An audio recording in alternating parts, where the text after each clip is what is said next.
वाकई राजनीति से मजेदार गेम कुछ भी नहीं होता है। एक दांव सब कुछ खराब कर सकता है, राजा से रंक बना सकता है।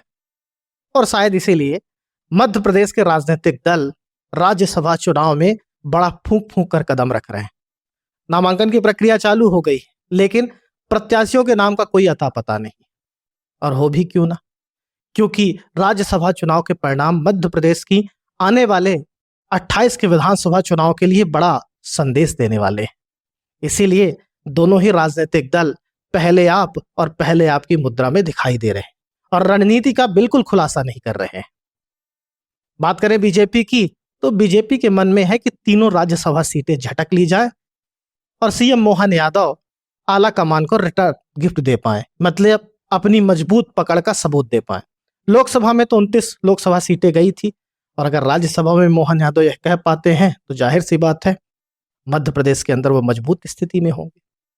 तो वहीं जीतू पटवारी भी अपनी साख बचाने में लगे हैं कि कम से कम एक राज्यसभा सीट जो उन्हीं के पाले की है उसे ही जीत लिया जाए, जिससे पार्टी के अंदर अच्छा संदेश जाए और मध्य प्रदेश में कांग्रेस पार्टी मजबूत एकजुट दिखाई दे। तो इसीलिए दोनों पक्ष अपनी रणनीति में अंदर खाने लगे हुए हैं, खुलासा नहीं कर रहे हैं। कौन से प्रत्याशी उतरने वाले हैं इसका नाम तक निकलकर सामने नहीं आ रहा है।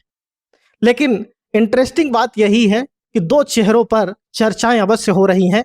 हालांकि वो नाम आते हैं कि नहीं आते हैं, लेकिन मध्य प्रदेश में वो दो नाम इस चुनावी घमासान को रोचक बना सकते हैं। कमलनाथ, नरोत्तम मिश्रा। कमलनाथ अनुभवी नेता हैं, पूर्व मुख्यमंत्री हैं। नरोत्तम मिश्रा भारतीय जनता पार्टी के मध्य प्रदेश के चाणक्य कहे जाते हैं, घायल हैं और इसीलिए घातक भी हो सकते हैं। तो क्या ये दो नाम आएंगे? और अगर ये दो नाम आते हैं तो फिर से कहानी रिवर्स गियर में शिफ्ट हो जाएगी। जब कमलनाथ की सरकार गिरी थी उसमें महत्वपूर्ण भूमिका नरोत्तम मिश्रा की थी। तो इन दोनों के बीच अगर मुकाबला होगा तो मध्य प्रदेश में ही नहीं, राष्ट्रीय स्तर पर भी सभी की निगाहें मध्य प्रदेश पर होंगी और जीत हार मध्य प्रदेश की राजनीति के लिए बड़ा संकेत संदेश लेकर आएगी। नरोत्तम जीतते हैं, कद बढ़ेगा उनका मध्य प्रदेश में।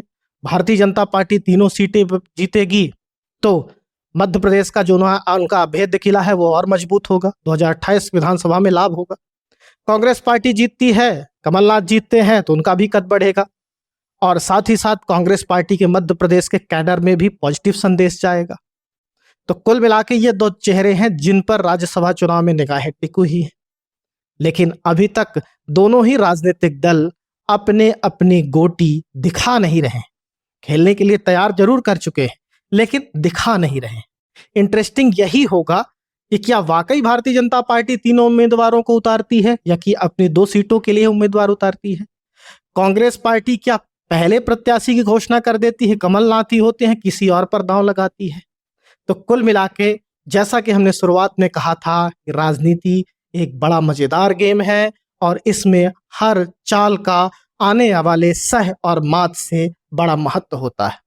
तो अगली चाल कौन बेहतर तरीके से चलता है यह मध्य प्रदेश में देखने लायक होगा और उस चाल से ही पता चल जाएगा कि आगे सहमात का खेल किस दिशा में जा रहा है। आप सबका क्या कहना है कमेंट बॉक्स पर जरूर बताएं। खबरिया देखें, सब्सक्राइब करें। बहुत बहुत धन्यवाद।